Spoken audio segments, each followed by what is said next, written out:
My name is Letty.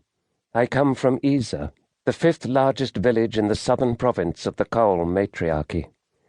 118 years ago, an unknown man presented himself to the Council of Mothers, saying he carried a message of the utmost importance. He claimed his name was Noll, and that he did not come as an ambassador from any of the known nations.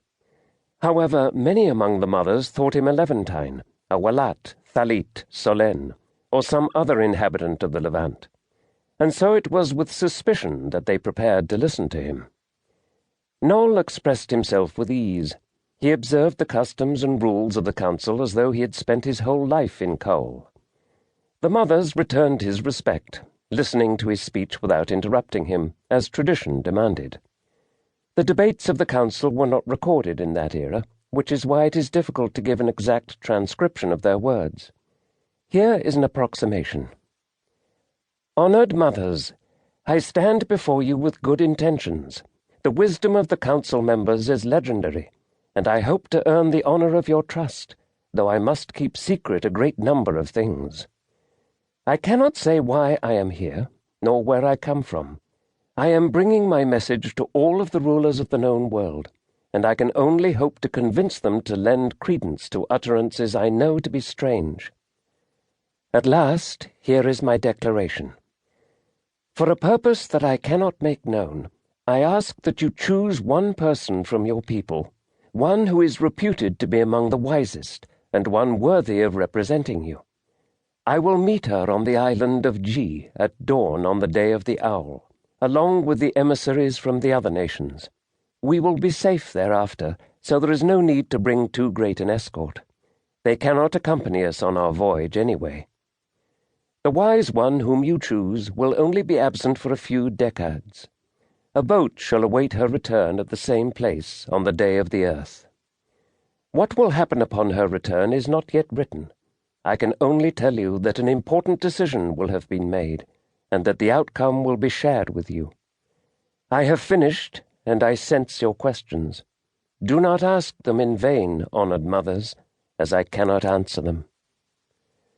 Noll was still questioned, of course, but he maintained his silence as he had promised. Once he had departed, the mothers discussed which action to take.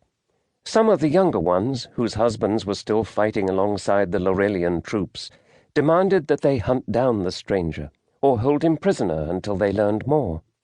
Others thought they had been confronted by a harmless madman, and that nothing should be done in response to the incident. Only some of them, driven more by curiosity than by anything else, judged that sending an emissary to G would not cost much, and that it would be the best way to shed light on the mystery. They proceeded to vote, and it was this wise proposal to send an emissary that was finally agreed upon, under the condition that Noll indeed transmit his message to the other nations.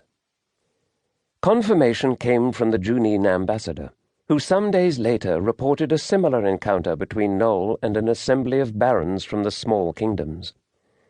Then it was time to choose the emissary. It seemed obvious to the mothers that the wisest people of the matriarchy were members of the council. Furthermore, choosing one of their own allowed them to act with total secrecy. All of them turned respectfully toward the ancestress, who was the wisest of all. Fortunately, shrewd as she was, she knew she was too old for this adventure.